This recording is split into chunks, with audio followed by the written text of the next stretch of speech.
Broadcasting live. It's America's longest running talk show on computers. It's Computer America, bringing you the biggest names in technology with guest interviews, new products, and your emails. Listen live at computeramerica.com on any device around the world. Email the show at live@computeramerica.com or find us on social media. Be sure to check out our website for contests, giveaways, show notes, live video stream, podcasts, and more. You're listening to Computer America.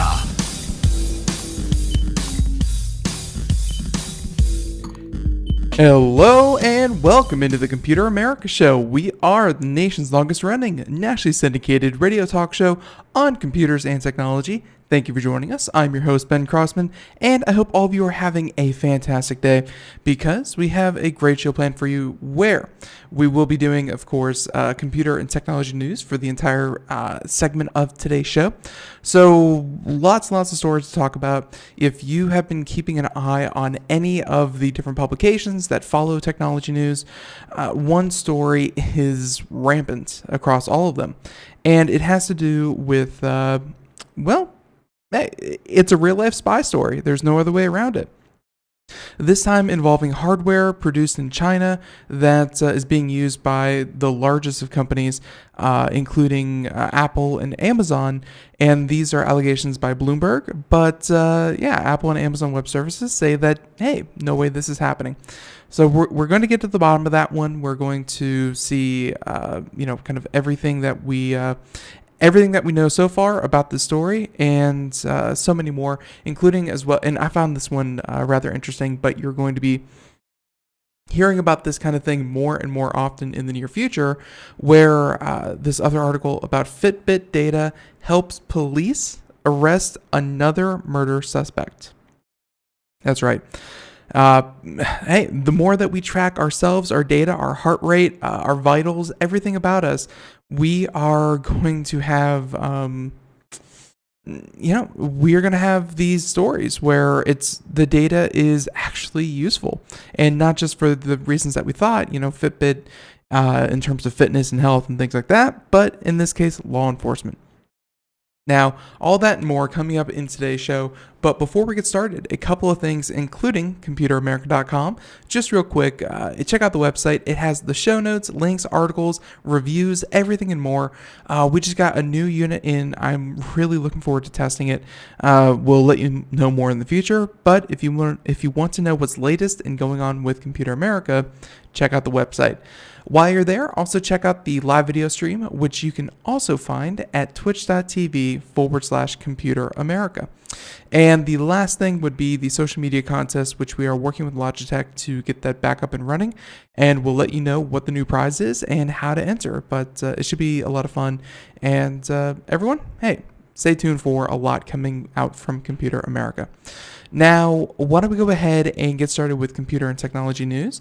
And because as I said, there's a lot of different stories. So let's go ahead, computer and technology news.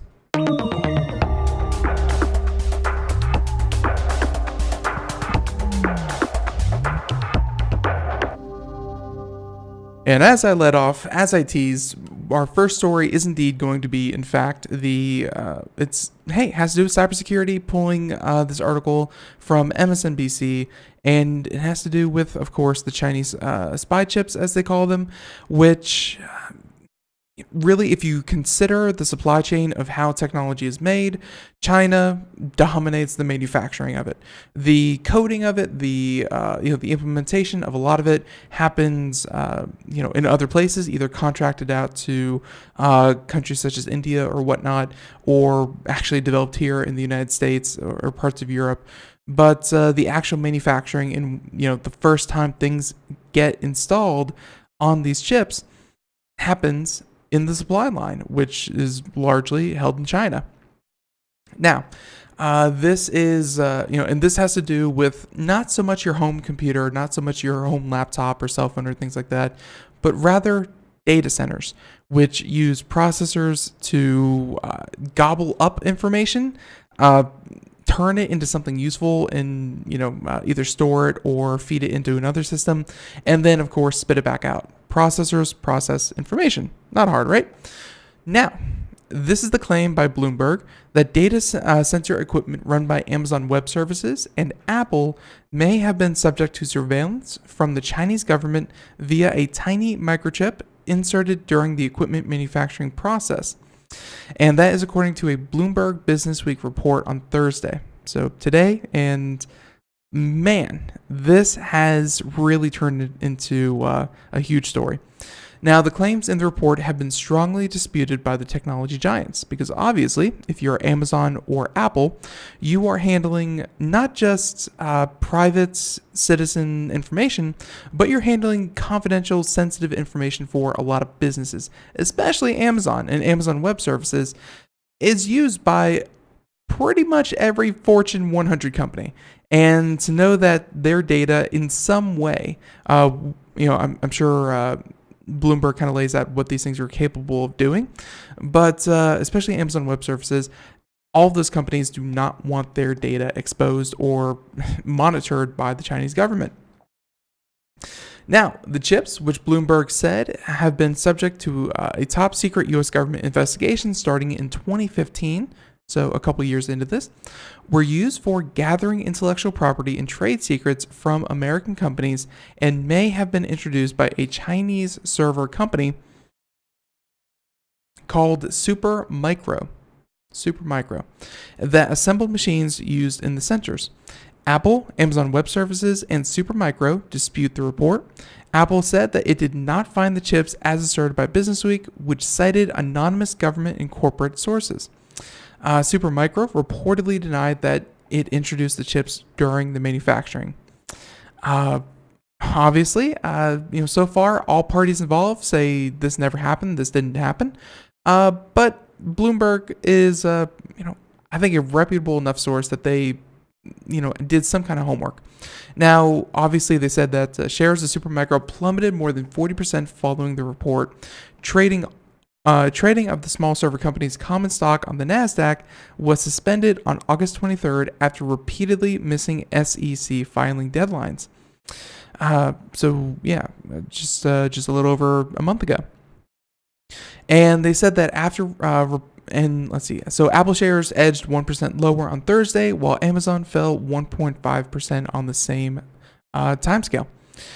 And asked by CNBC for comment, Apple reiterated its strong denials of the report, stating that we are, and by the way, here's the quote. This is again from Apple.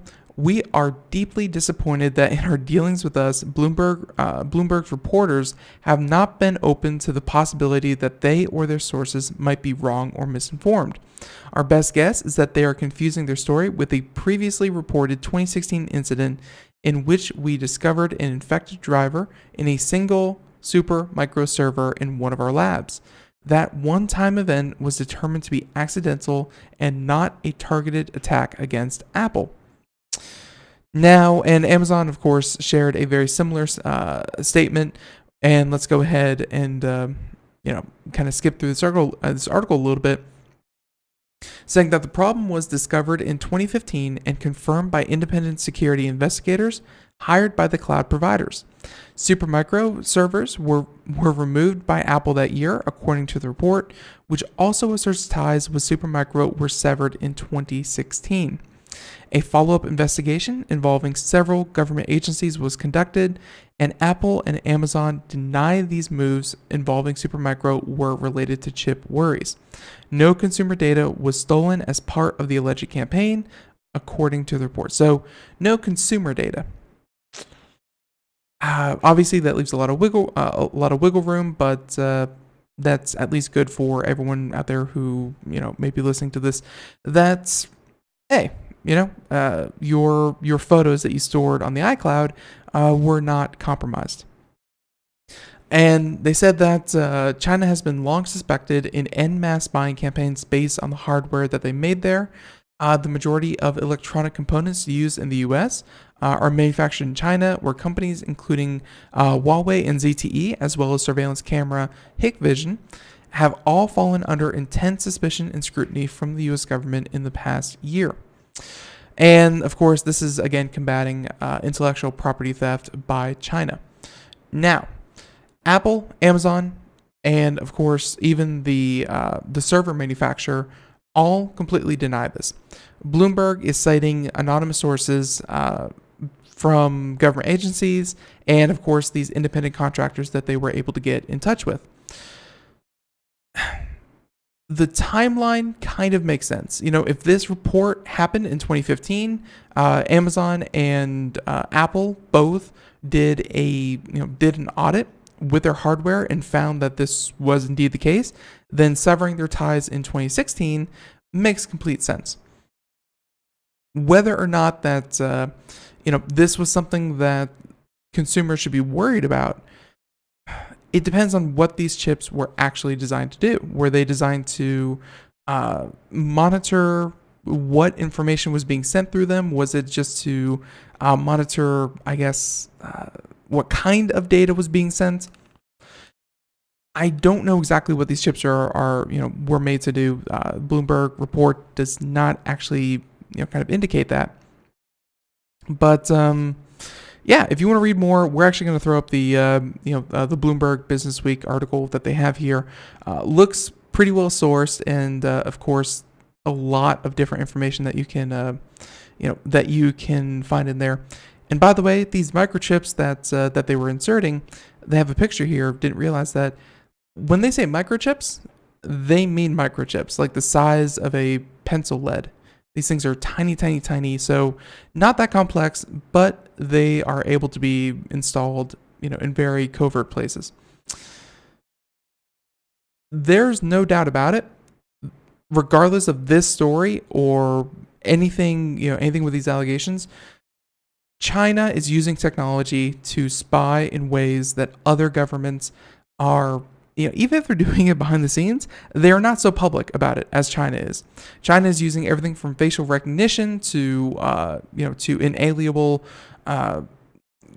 social scores that are happening over there. They are monitoring entire groups of people, of minorities, and using that to oppress them. What's happening with China in technology is certainly something to take notice on, not just a technology scale, but more of a human rights kind of scale.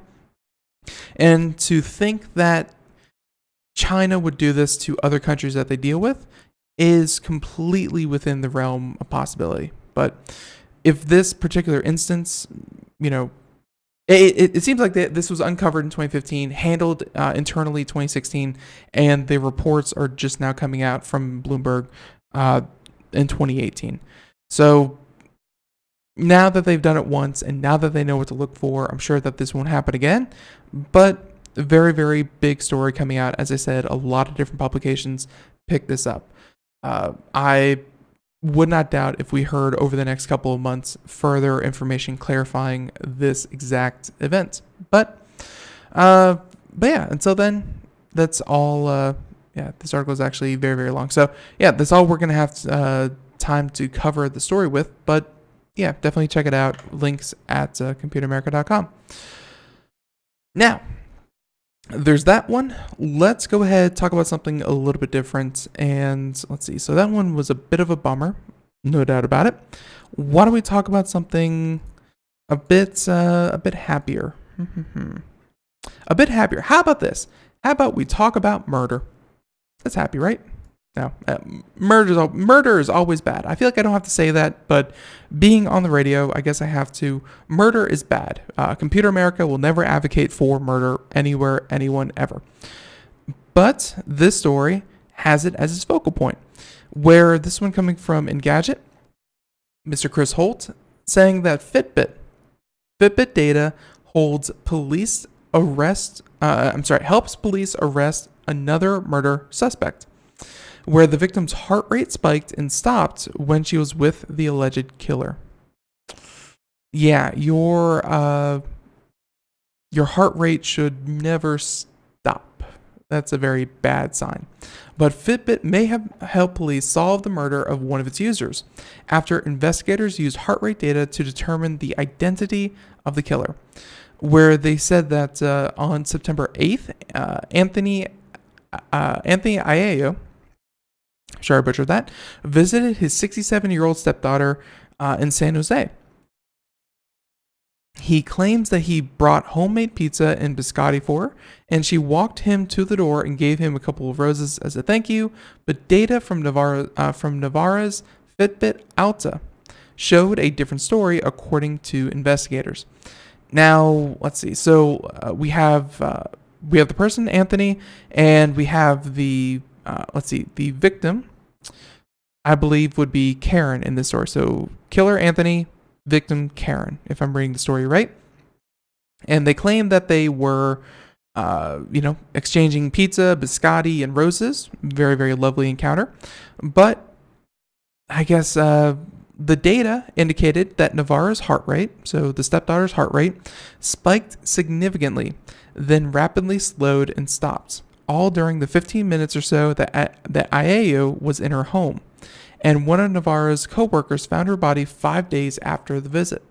So 5 days, obviously a lot of forensic evidence is lost after such a long reporting period, but data is forever, as we are learning. Investigators used the surveillance footage to determine that Iao's car was parked in Navarra's driveway during the unusual, so surveillance put the car at the apartment. They found that he left around 5 minutes after her heart stopped, and of course, police arrested Iao on September 25th. So let's see, the murder happened on September 8th, and 2 weeks later, he was captured. After obtaining a search warrant, investigators procured the Fitbit data with the company's help, where of course the Fitbit privacy policy, take note, states that may preserve or disclose information about you to comply with law enforcement regulation, legal process, and governmental request, which a search warrant is certainly a governmental request. It's not the first time that Fitbit has helped find an alleged killer, where data from a Connecticut woman's fitness tracker led police to charge her husband with her 2015 murder. And not to generalize it, but someone in my household really loves murder mysteries. The ones that play on like Dateline and stuff like that. And as they would say, it's always the husband. So, man, never get away with that. But in this case, it was the stepdaughter, stepfather kind of deal. But yeah, they said that he was arrested last year and is awaiting trial, where earlier this year, investigators used Fitbit data in the case of an Iowa student, Molly Tibbetts. The 20-year-old student was missing for around a month before she was, of course, found, and a 24-year-old man has been charged with her murder. But Fitbit, as we said before, is used primarily in 99.9% of cases to show you data of your heart rate, of your sleeping habits, of your, I think you can log food entries and things like that into it, of your workout, of, a lot of different health factors. And really that data is super boring. If someone offered me right now to sit down and search through their Fitbit data, I'd be like, wow, that is the most boring thing in the world. But when used by Fitbit and law enforcement in conjunction with something as serious as murder or whatnot, you can then take that data and help flesh out a timeline that Again, in this case, it was two people. They definitely were implicated being together at the appropriate time, but it was a he said, she said kind of deal because, well, he said she's dead. But the Fitbit data was the determining factor, saying that during the time that they could put them together, the Fitbit showed that her heart rate went up, then stopped. And without that data, they would have had to take his word for it and said, yes, I was there, I gave her dinner, and I left. But not the case. Not the case here, and Fitbit indeed does that. I mean, hey, they also caught him using surveillance, or traffic cam, traffic surveillance kind of deal. So between the cameras that are going up everywhere, the data that we're all logging of ourselves, there will come a time in the not so distant future where, unless you make a truly concerted effort to stay away from all things people or internet, you will be logged. And again, for better or worse, from the day you're born to the day you die, there's going to be data about you, and a lot of it. And you're going to be able to identify that this data is an outlier for this person, therefore something may be wrong. And this can be used in a lot of very helpful ways. We've seen medical professions and medical experts really manage people's illnesses from afar, letting them live in the comfort of their own home.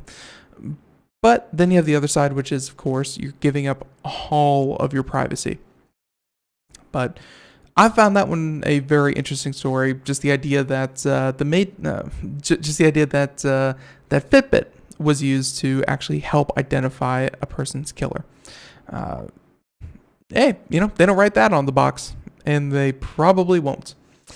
Yeah, exactly. So there's that one. Let's go ahead and discuss. This one. Speaking of government and government data. All right, so there's two more government stories. I feel like going on a government rant, but this one's pretty different. Well, kinda.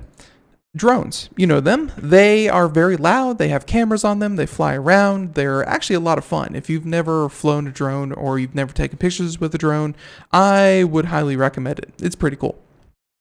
But I will say that, this new Senate bill that was just passed by, of course, the Senate, lets the government destroy private drones.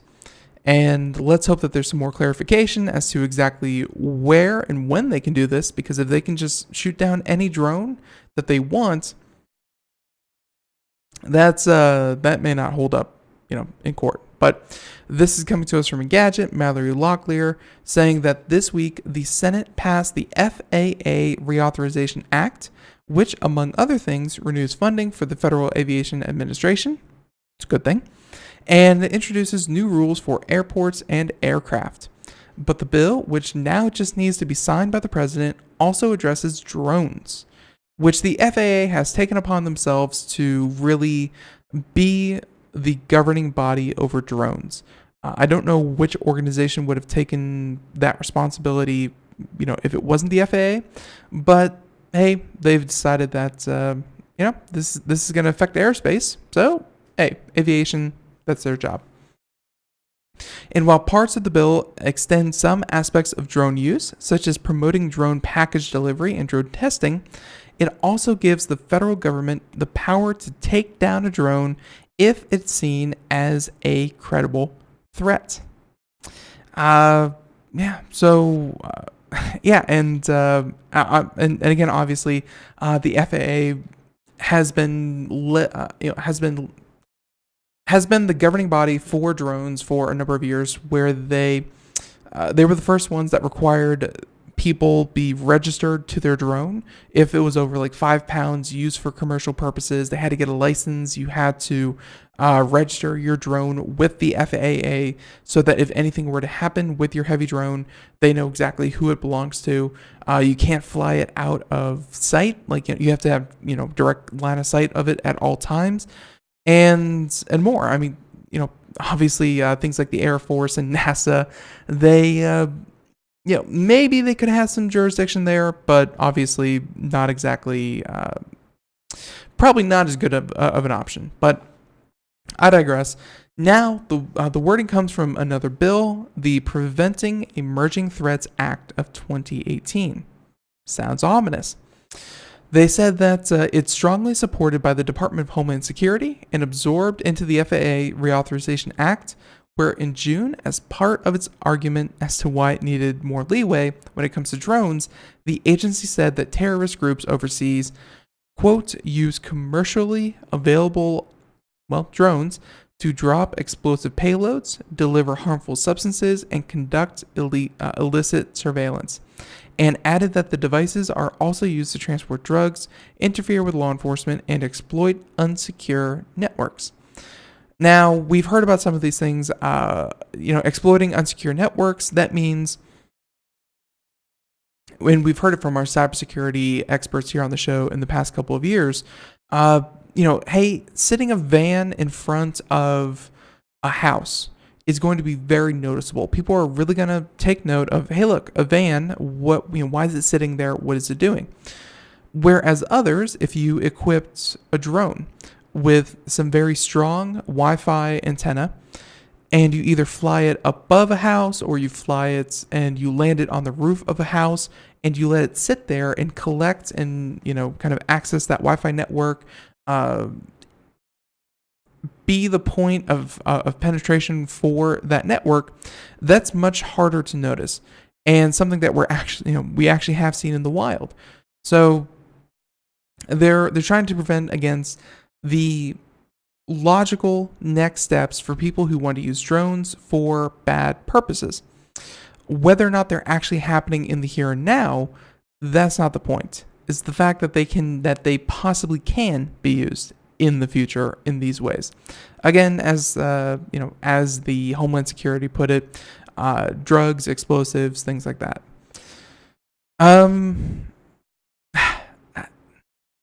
Yeah, so we'll see what they actually argue. So, however, the bill's vague language and lack of oversight measures attracted criticism from groups like the ACLU, which said earlier this year that the proposed law contained insufficient protections to ensure that such authority is not used arbitrarily, abusively, or unnecessarily, and would permit conduct that raises privacy and due process concerns. Now, this obviously can lead to a lot of things. When you have these very overarching bills, and I hate to say it, but when it comes to national security, that's when they really seem to appreciate a wider area to actually assert themselves. And don't get me wrong, national security, super important. People deserve to feel safe, whatever.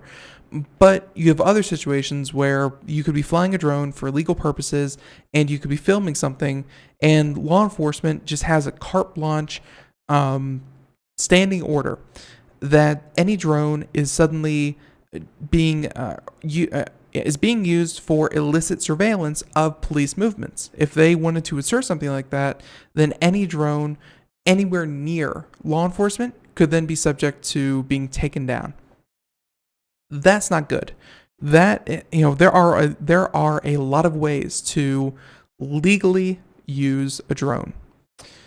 And this kind of language negates all of that, destroys your property, and in some cases destroys your, destroys your rights to, to film law enforcement and, other things like that. So, not going to say that this bill is going to strip away all of your rights. It's just seems very overarching in its ability to determine what is legal and illegal behavior with drones. It seems like it's moving these drones away from the consumer and more to maybe professionals, if they pull permits and things like that, but definitely away from the every person. Now, let's see. The bill says that when a credible threat is posed by a drone to a covered facility or asset, the federal government can disrupt control of that device, seize or exercise control of it, confiscate it, or use reasonable force to disable, damage, or destroy the unmanned aircraft system. In the bill, credible threat is left undefined. Again, just simply, quote unquote, monitoring police, police movement, I think would fall under the category of credible threats. And that would then give any drone near any law enforcement the ability to be shot down and destroyed.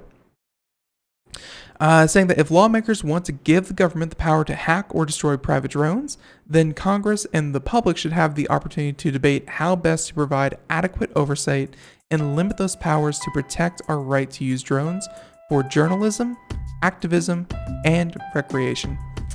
Now, obviously, there's one more statement by the ACLU, but we're going to go ahead and that there and come back with more computer and technology news, including GM self-driving cars, the new Nokia phone, and of course, Uber and what they're doing on Election Day. Everyone, we'll be right back.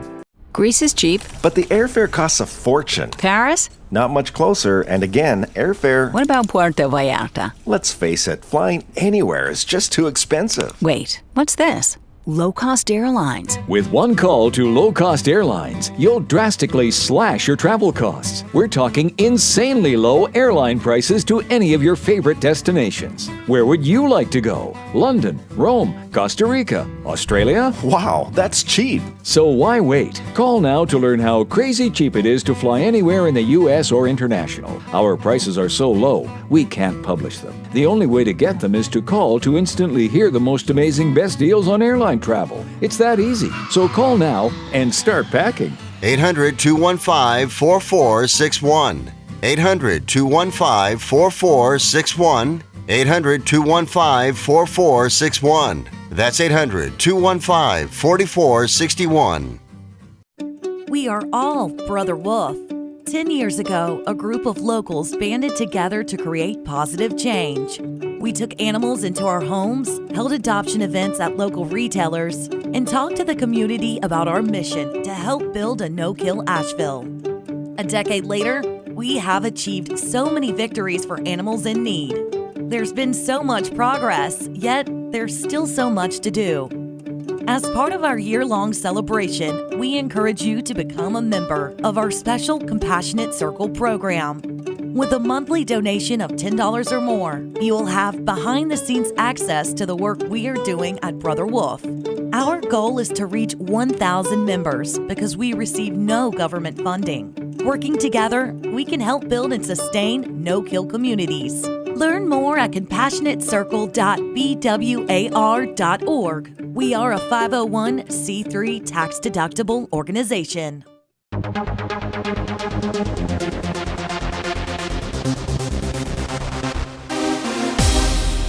Welcome back to the Computer America Show. It is 32 minutes past the hour as we continue on here.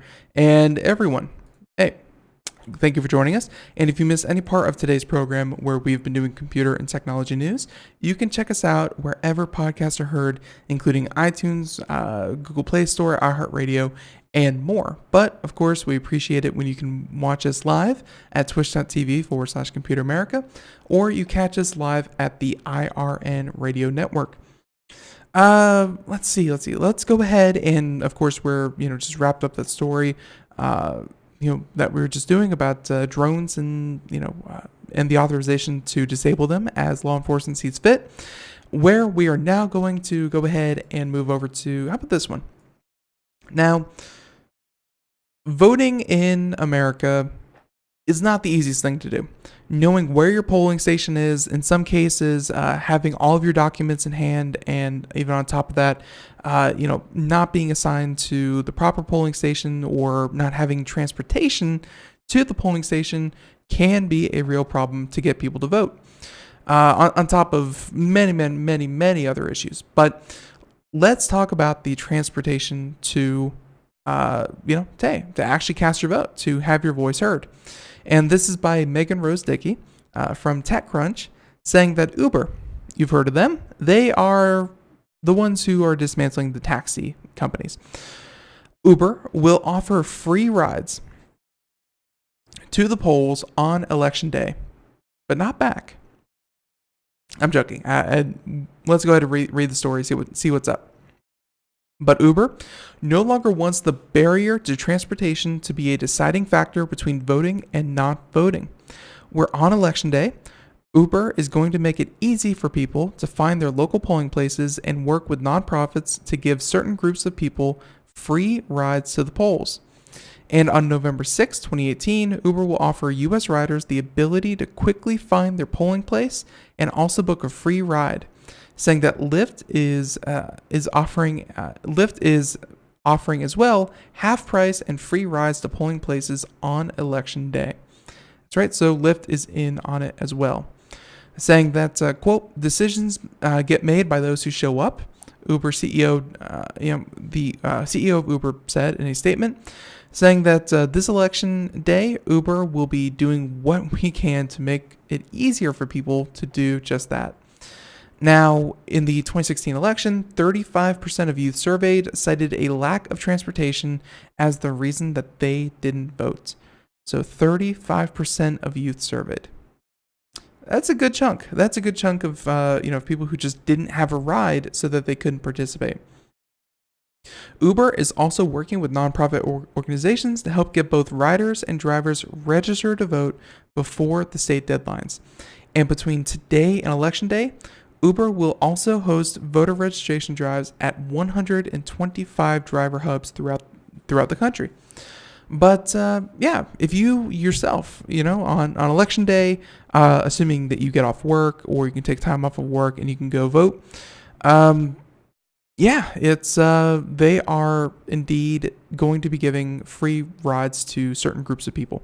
I'm sure that this will be focused mainly on places that are unfortunately, lower income or, don't traditionally have very good options for public transportation. So it's not really decided as to where they can do this. But if you have Uber, if you have Lyft, on election day, you need a ride, it's at least worth checking out to see if you qualify for a free ride to the polling station. Very, very cool. And voting, it's important. Now, so many other stories.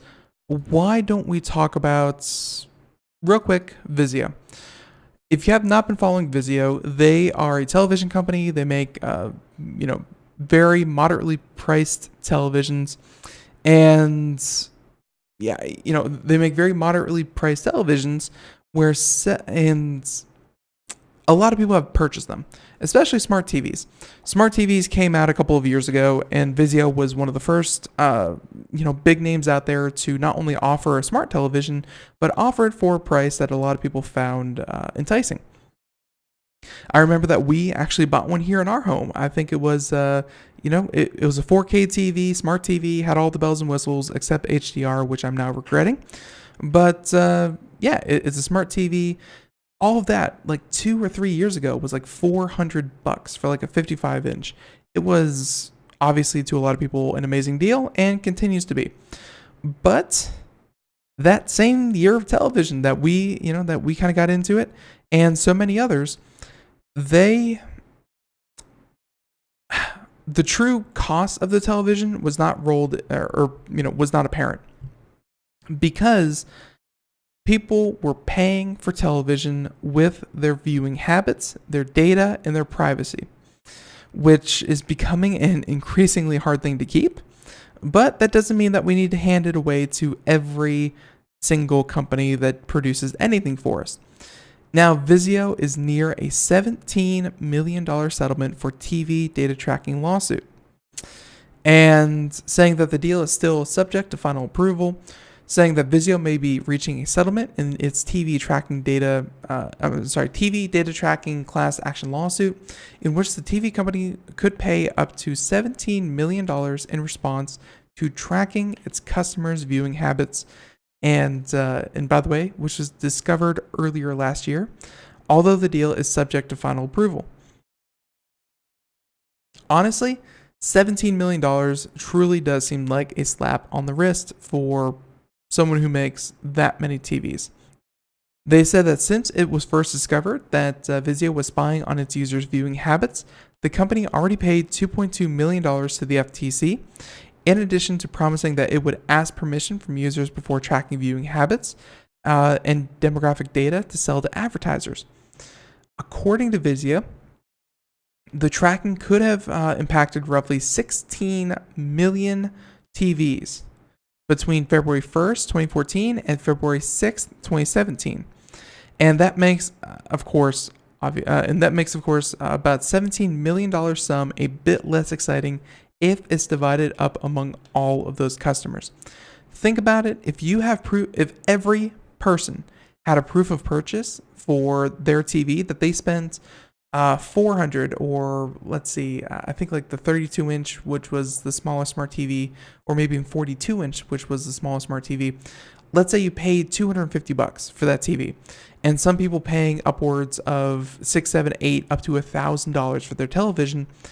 If everyone kept their proof of purchase and were named in this class action lawsuit, and that $17 million settlement was divided, again, before it touches a single lawyer's hands, if it was divided among every single person, you would be getting $1 for your $250 to $1,000 investment that was spying on you. That is the biggest slap on the wrist I have ever seen. Now, additionally, well, I take that back. I saw Ticketmaster. That was ridiculous. But they're saying that additionally, as part of the settlement, Vizio is agreeing to update its prompt for opting out of tracking, changing the language from agree settings to accept decline. It will also add an additional disclosure in the quick start guide that's included in new TVs, and most importantly, it will delete all the viewing data it collected prior to February 6, 2017, when the data tracking was first discovered. Vizio can sell these smart TVs, unlike a lot of other televisions that are on the market, for a lot lower, because they were subsidizing their televisions by collecting user data and selling it to advertisers. It's not ideal. It's something that a lot of companies do, but at least one thing other companies are doing is at least telling people when they are, going to collect their data. So we've heard a lot of talk about personal data and personally identifiable data, blah, blah, blah, from the European Union and all the different companies saying how they use your data in plain English.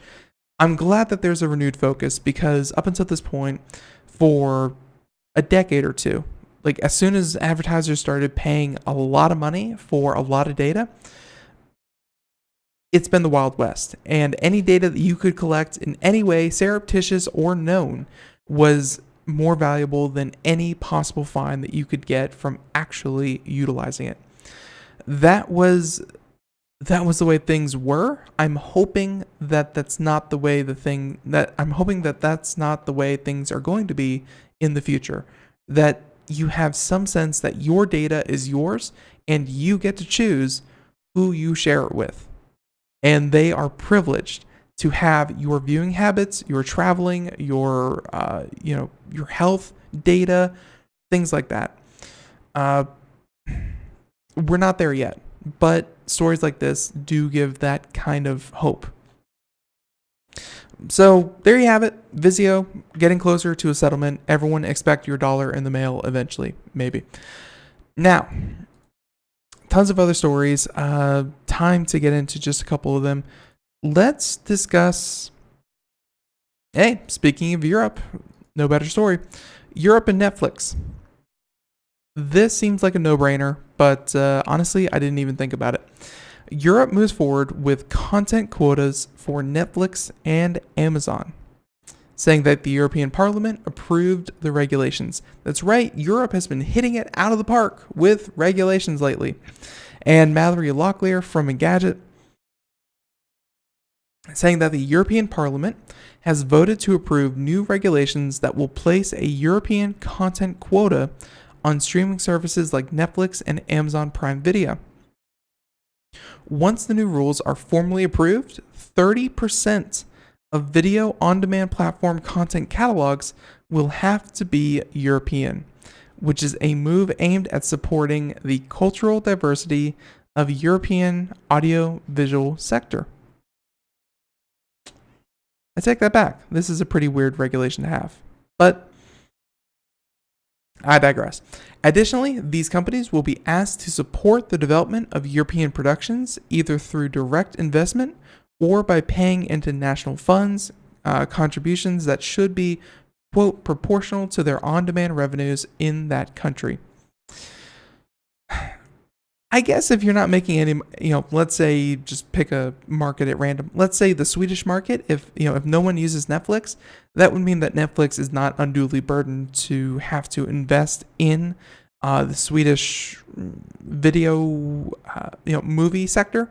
But hey, if these countries are supporting Netflix and their endeavors in, let's say, France, then Netflix should, in kind, have content that is actually relevant to the place that they are providing the service, which is, I assume, what they're trying to get at with this regulation.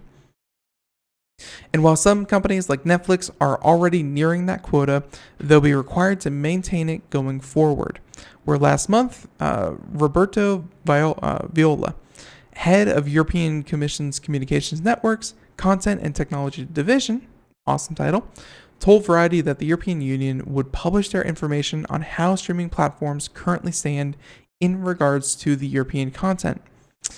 And they're expected in less than a month. Looking forward to those. Let's see. So the new regulation would still need to be approved by the council, but at this point, it looks, looks pretty promising that it's going to be pushed through. I can see where they're coming from. You don't want to support, or Netflix to, of course, just suck money and talent and content and just drive media as they know it into one bland American-focused catalog. Just having everything from American focus, American would say that, things produced in France or Germany or Sweden or, any of these other countries who just can't compete with, let's face it, Hollywood, they would be pushed aside, never pick up a deal because obviously Amazon has ins in Hollywood in their own production staff and they have no need for this. So if you don't have a need, you can at least put in a regulation that then creates that need. And hopefully, as they say, promote the cultural diversity of Europe, which is, again, something very different than here in America where, hey, the whole country is to ourselves. We don't have a lot of neighbors. We have Canada, which is pretty much like America light, and we have Mexico, which is like spicy America. So, what are you going to do? Hopefully, this means that Netflix over here, because some of the films that do come from overseas are actually very interesting. Very unlike anything that you kind of get here in the United States. So I hope some of that content does make its way over to the United States because I think that'd be pretty cool. Now, good story. Very, very cool. Let's talk about, Nokia. There we go. That was one of our headlining stories for today. If you remember Nokia, you might be older than a 5-year-old, which is cool. I mean, Nokia has had this thing going on with, for a while, it was, the exclusive phone for the Windows Phone. If you remember the Windows Phone 8 and 8.1, Windows Phone ill-fated, didn't do well, and it was rejected by the market. Whereas now you have, and then of course Nokia itself was a standalone company that made phones. The Nokia 3310 continues to live on in meme infamy. Whereas after Microsoft sold all of Nokia's patents and the trademark and the name to a smaller company in, I want to say Norway. A small investment firm purchased everything Nokia for a while and wanted to reboot the brand, well, they've had a couple of successes. They brought out the next iteration of the quote-unquote 3310, that was kind of inspired and it was kind of a throwback, but, obviously it wasn't going to get very far.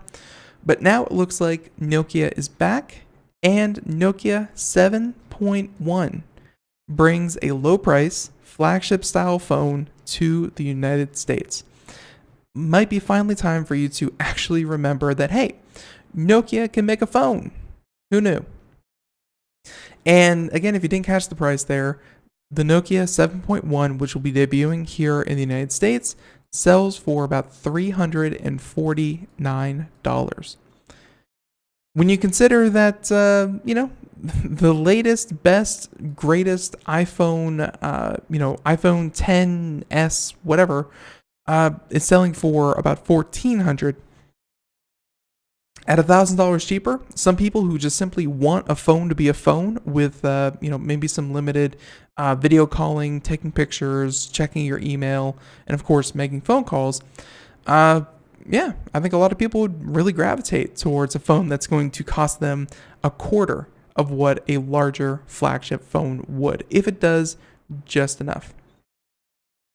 So they said that the latest Nokia smartphone is the Nokia 7.1. And of course, for $350, you get a mid-range phone with a few flagship-style touches that you may or may not be a fan of, like a notched display and a glass back.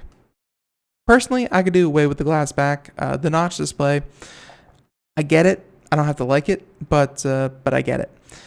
Now, for the specs, for $350, you get the Snapdragon 636 system on chip, 4 gigs of RAM, 64 gigs of storage, not bad, and a 3,000 milliamp battery. 3,000 milliamp, compare that to the iPhone and the Samsung phone, which are the true flagship phones that are, 3 times as much. You're looking at I think they both sport like a 35 or like a 4,000 milliamp. So it's going to be a couple hours less, but it's still going to probably last you all day depending on what you're doing with your phone. The display, 5.8 inch. It's a 2280 by 1080 LCD. So not AMOLED or OLED, but LCD screen.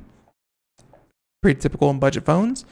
And so that there's a big notch cut out of the top of the screen to hold your 8 megapixel front camera and earpiece. Where unlike many smartphones this year, it comes with a headphone jack. I think a lot of people can appreciate that. And then on top of that, let's see, headphone jack, USB-C port, rear fingerprint reader, and a micro SD card slot. The rear camera has two 12 megapixel sensors, and the second camera used for the bokeh effect, or being able to adjust the focus, or kind of the depth of a photo. Pretty cool.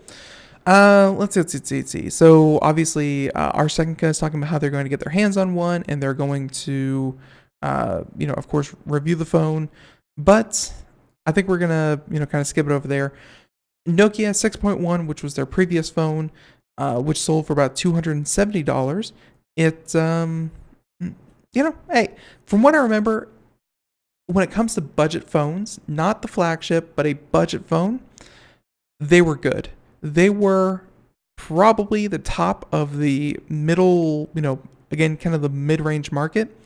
Nokia is really dominating that, which is what they wanted. When the company who purchased all of Nokia's patents and trademarks and names, when they purchased it, they said that's exactly where they wanted to stick. They did not want to compete with the Samsungs, with the Apples, with the Google Pixel, whatever. They wanted to dominate the low to mid-range market, which is very popular. It's popular in the United States. I don't think it's as lucrative as being, an Apple or Samsung, obviously, but it's even more so lucrative in developing countries, in your Indias, your Africas, your Middle East, China, parts of China. So they have a good business plan. Nokia not going away anytime soon, that I can kind of tell. And this looks like a pretty good phone. It's I did not see it coming from Nokia, but honestly, this would not be out of place maybe 3 years ago for an iPhone. Looks very, very similar if you're just simply listening to this program on the radio. The design of the phone would not be out of place, again, for an Apple type product. There you go. Now we have time for maybe one, maybe two more. Don't have time for that one. Very, very cool. But there's this very cool article from Motherboard if you want to go check it out. Motherboard was talking about the world's most accurate clock. And this thing, and when you start talking about million billionths time per second, and you start getting down to the atomic level, it was a really fascinating read. But unfortunately, not gonna have time to get into that. Let's talk about Russia.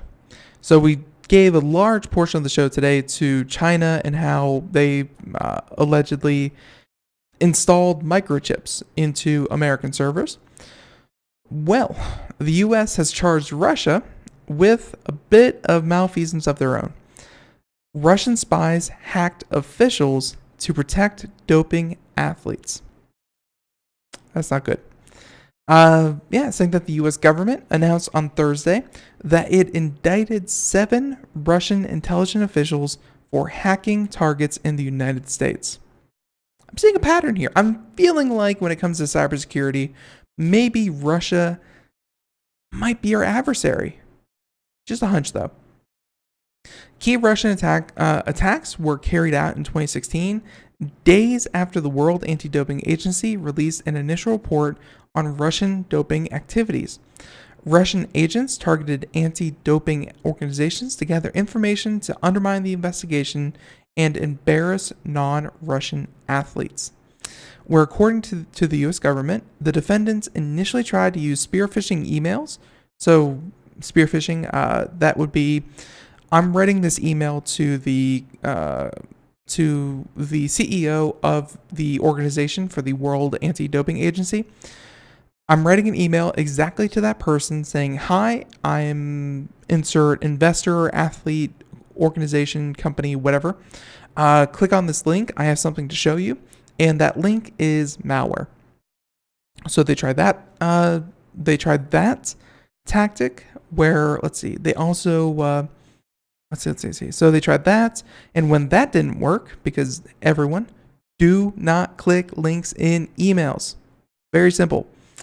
When that didn't work, they traveled to targets' physical locations where they hacked computer networks used by victim organizations or their personnel through Wi-Fi connections, including Wi-Fi networks.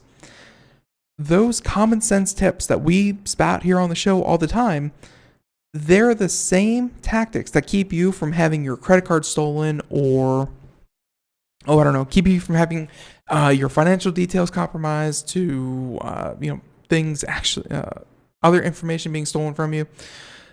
Those are the same common sense solutions to stop from being hacked by an entire country.